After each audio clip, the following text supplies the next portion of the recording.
Fala pessoal, tudo bem?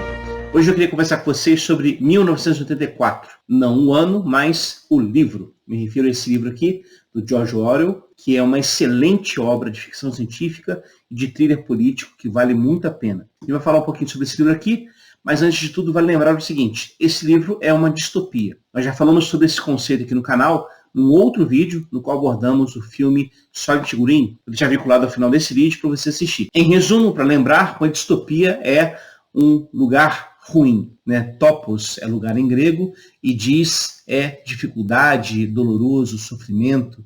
Então a ideia aqui é que de uma distopia é o contrário de uma utopia. Uma utopia seria aquele espaço paradisíaco que talvez seja inalcançável e por isso é fruto de esperanças. Uma distopia, por outro lado, é uma sociedade profundamente perversa, prejudicial à vida. E é exatamente disso que fala esse livro aqui. O filme já foi adaptado algumas vezes para o cinema. Essa aí que você está vendo na tela é a primeira adaptação, dirigida por Michael Anderson, em 1956. E há uma outra versão, que é essa aí, já colorida, que foi gravada em 1984. E essa talvez seja mais conhecida. 1984 é um romance, portanto, de ficção científica, ambientado na chamada pista de pouso número 1, que é, na verdade, a Grã-Bretanha, uma província do superestado da Oceania. Aliás, para você conhecer um pouquinho da geopolítica dessa história, vale aqui apresentar o mapa do mundo para perceber como ele se forma com a sua configuração nesse livro. Esse mapa, portanto, nós temos a Oceania, que é marcada ali em rosa, e ela é o maior estado existente, incluindo as Américas, boa parte da África e a Oceania, evidentemente, por isso o nome Oceania. Temos a Eurásia, que está ali em laranja, que governa quase toda a Europa, Rússia e parte da Ásia. Temos a Lestásia, é uma adaptação do nome, na verdade, Ásia seria a Ásia do Leste, governando países como China, Japão, Coreia e parte da Índia. E essa parte em branco ali é chamada território sob disputa, norte da África, parte da Ásia e a Antártida. O clima do livro é um clima de profunda tensão na iminência de uma guerra. É bem provável que a guerra nunca haverá, mas a existência da promessa de guerra é uma constante. Isso está muito presente em toda a narrativa. A história se passa, portanto, numa sociedade totalitária, com vigilância constante do chamado Big Brother, ou o Grande Irmão, que é um personagem, de fato, um personagem muito querido, inclusive, talvez idolatrado, mas que talvez não seja um personagem real. É quase que uma ideia que governa aquela região, que governa um partido. Aliás, esse partido busca apenas os seus próprios interesses e não busca os interesses do povo. Ele quer apenas se manter no poder. E para isso ele adota práticas de censura constante, de vigilância constante e de muita imposição de medo. O protagonista da história é um homem chamado Winston Smith, que é membro do partido externo. Winston trabalha para o Ministério da Verdade, que é curiosamente responsável por distorcer os fatos históricos. Ou seja, esse ministério se responsabiliza por fazer um revisionismo histórico e por fazer propaganda do próprio Estado.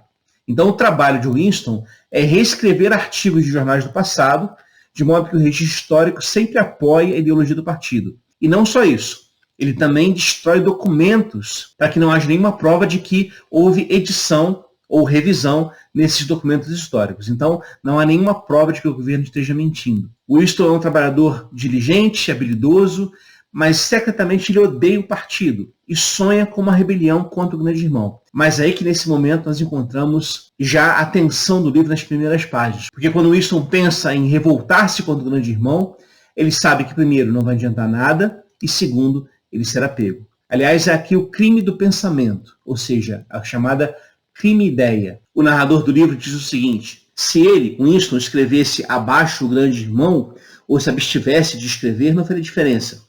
Se continuasse com o diário ou não desse sequência a ele, não faria diferença. A polícia do pensamento pegaria de qualquer forma. Ele cometera, ainda teria cometido, mesmo que nunca houvesse colocado a caneta no papel, o crime essencial que continha em si todos os outros. Crime-ideia, eles o chamavam. Crime-ideia não era algo que se pudesse esconder para sempre. Você poderia conseguir se esquivar por algum tempo, até mesmo por anos, mas mais cedo ou mais tarde, eles estavam fadados a encontrá-lo. Aliás, para controlar toda a população e o pensamento das pessoas, o Estado criou uma nova língua, chamada Nova Língua. E essa nova língua, que estava ainda em construção, quando estivesse pronta, iria controlar todos os pensamentos, de tal forma que seria impossível algum pensamento ser contrário a lógica do Estado. Uma forma, por exemplo, de fazer esse tipo de fiscalização, de vigilância, era a teletela. Uma espécie de televisor, mas que funcionava também como câmera para que o Estado vigiasse as casas por dentro. Então, não há nenhum tipo de escapatória aqui. Tudo é realmente controlado e vigiado pelo grande irmão. Algumas frases tornaram-se muito conhecidas, inclusive, no universo cultural.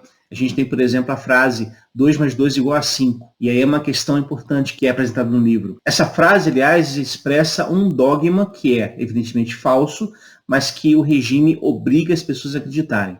E quando o Winston pergunta essa questão e diz, afinal de contas, 2 mais 2 não são 5, são 4, ele recebe a seguinte resposta: ora, não importa o que os fatos digam, importa as percepções que o Estado consegue gerar nas pessoas sobre esse fato. Então, na verdade, 2 mais 2 às vezes é 5, às vezes é 3, às vezes é 1, ou seja, não há aqui uma afirmação coerente de fatos, há uma distorção de fatos.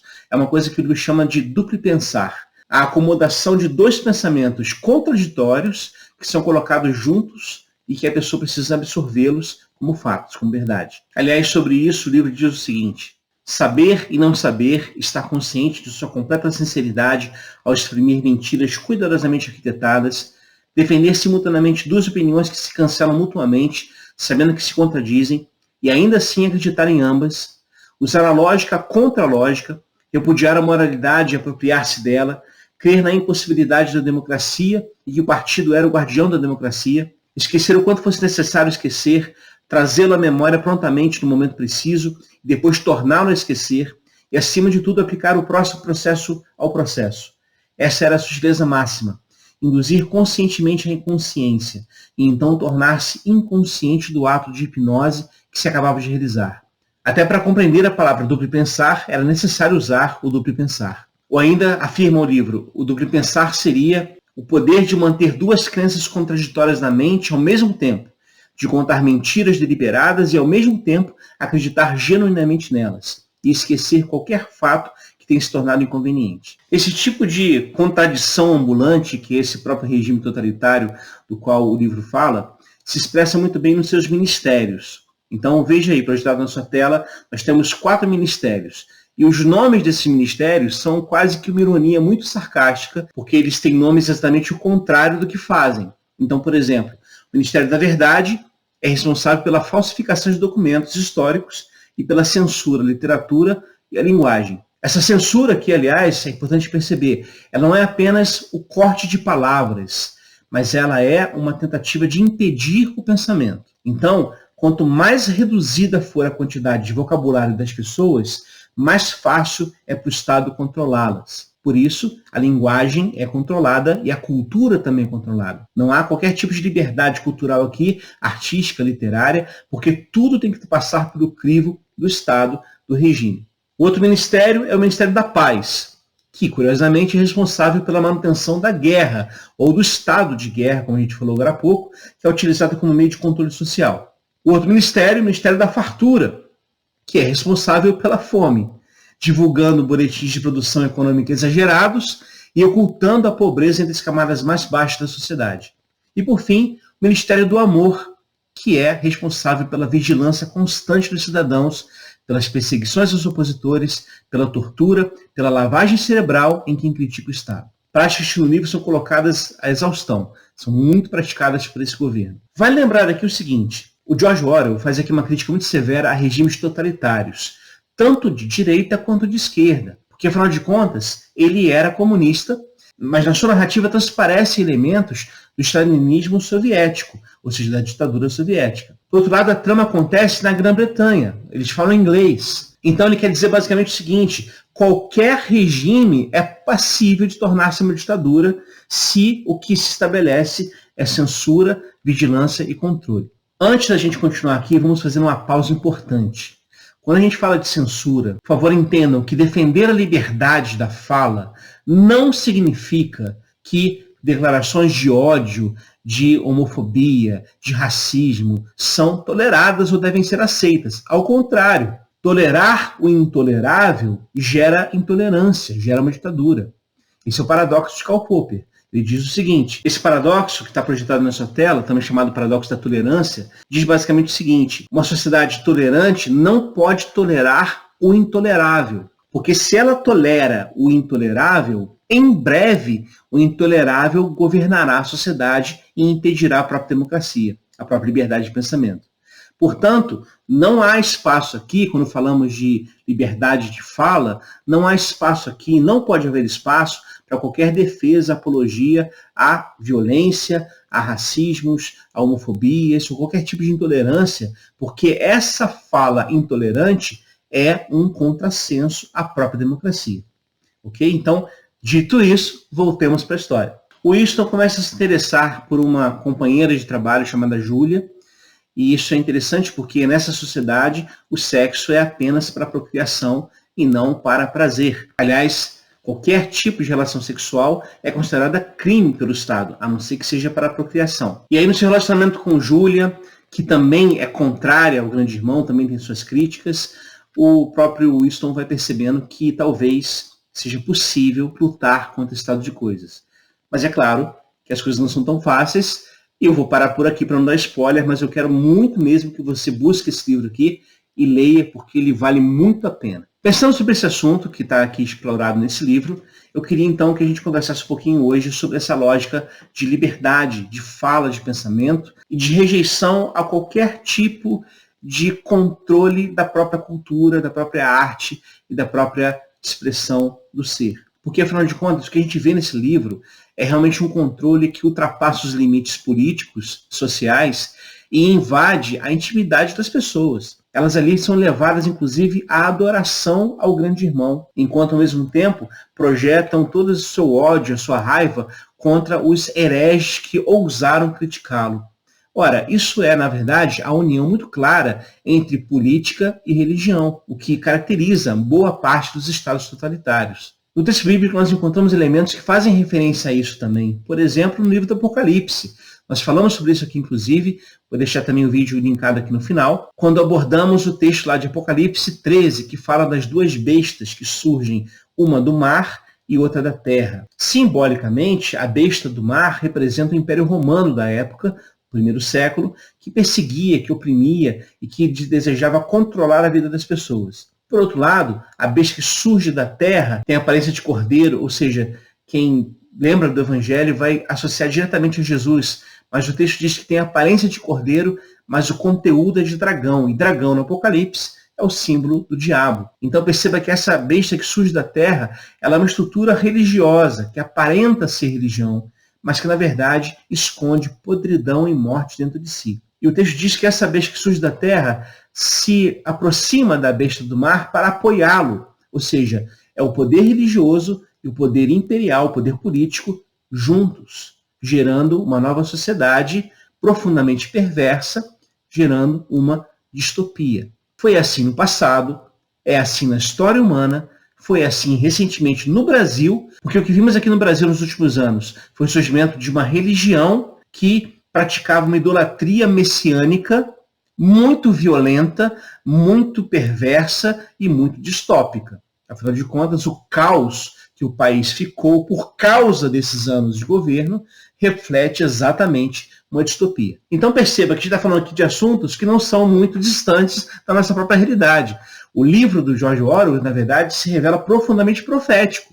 Aliás, ele teve influências em muitas áreas da cultura, jogos de computador, outros livros, séries de filmes, séries de televisão, teatro, enfim. A grande influência dessa obra no nosso imaginário comum. E essa influência eu percebo numa fonte muito incomum, que eu gosto muito, espero que você também goste, que é esse trecho aí que eu vou projetar para vocês agora. Assistam.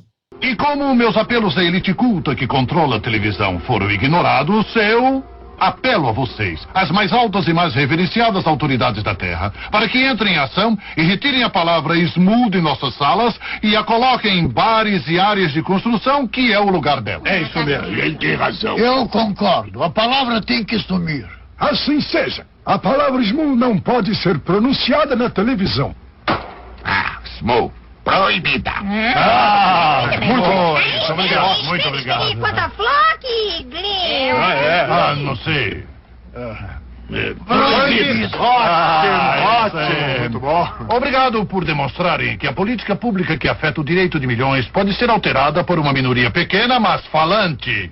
Disponha. Obrigado. Com licença, já que estamos nesse assunto, há uma outra palavra que sempre me incomodou. Sabe quando, às vezes, na televisão, uma criança diz pai? Eu odeio isso, porque depois meus filhos fazem igual. Concordo, eu também odeio isso. Acho que deve ser contra a lei, não só na TV, mas em toda parte. Pois é. É claro. E mais uma. Eu jamais gostei da palavra bumbum. E eu não quero meus filhos ouvindo nem dizendo isso. Então ninguém mais pode dizer bumbum. Para Deus ao bombom. É bom mesmo. Que ótimo. Eu achava bumbum tão bonitinho. Já sei. Por que não fazemos uma lista com todas as palavras que nos incomodam e depois as proibimos? Por que só as palavras? Por que não as ideias também? Ei, espere um pouco. O quê? Não estamos indo longe demais? Escute aqui, você quer uma nação onde todos tenham total liberdade verbal e você tenha que passar todo o seu tempo supervisionando seus filhos? Ou prefere que o governo cuide disso e você tenha então mais tempo livre? Sim, tempo livre, é claro. Eu prefiro tempo livre, ótimo.